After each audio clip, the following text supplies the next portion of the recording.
If you are looking to buy a property right now for whatever reason and have the luxury of location freedom, then stick around and we'll discuss this in a little more detail. But more importantly, I will show you how to find all the cheapest properties for sale in the UK right now. It's important to approach the buying process with a clear intention in mind, which naturally narrows down the options available to you. Does this need to be the case for a purely investment-led property purchase? This opens up opportunities to explore properties across a much wider range of areas. There are two fundamental reasons for buying property. Firstly, for yourself, a place to call home and establish your roots on the property ladder. And secondly, purely as an investment. While these two reasons may overlap, it's important to approach the buying process with a clear intention in mind. If you're buying a property for yourself, your personal requirements and emotions come into play. You'll have a specific criteria in mind, such as location, size and amenities, etc., etc., which naturally narrows down the options available to you. When it comes to home ownership, location is often the number one criteria. We all want to live where we feel connected and comfortable. However, does this need to be the case for a purely investment-led property purchase? For me personally, as a landlord of 22 years, location is still important. I like to stay local as I do have a very hands-on approach towards the management of my properties. However, for many investors, those with a more hands-off approach that rely on property management agents may find that location becomes less critical. This opens up opportunities to explore properties across a much wider range of areas. Investing in anything, whether that be property, stocks and shares, gold or crypto, the key consideration is the return on investment. So with that being said, why limit our options on location? Maybe the best returns are to be had a little further afield. With property investment, our primary sources of income are rental returns, which for a lot of landlords right now are not terribly healthy. Mortgage rates are sky high and operating costs are out of control. So actually making a positive return on investment is very tight right now. And then there is of course long-term capital appreciation. The property's value will undoubtedly increase over time, potentially providing equity for further investments. Additionally, the property can simply be sold in the future for a cash lump sum.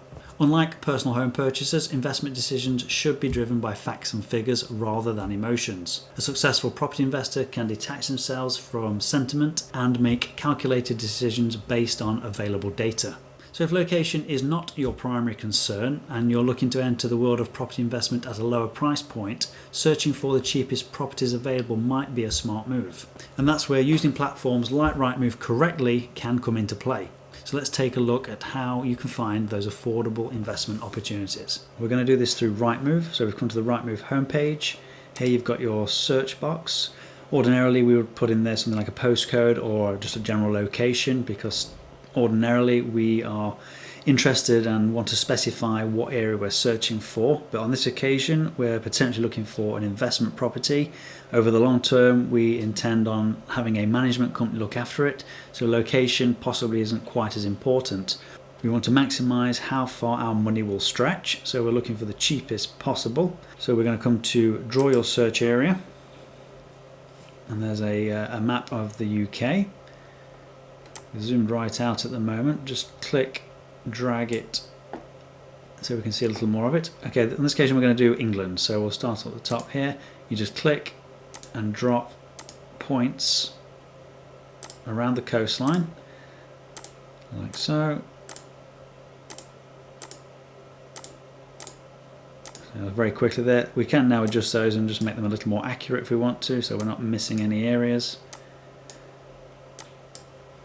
Yeah, that's good enough for now. We'll then go to view properties, which gives us a lot of properties at the moment, so over 364,000. Clearly that's ridiculous, so we need to narrow that down. We are looking for the cheapest possible, so let's go to a maximum price of 60,000.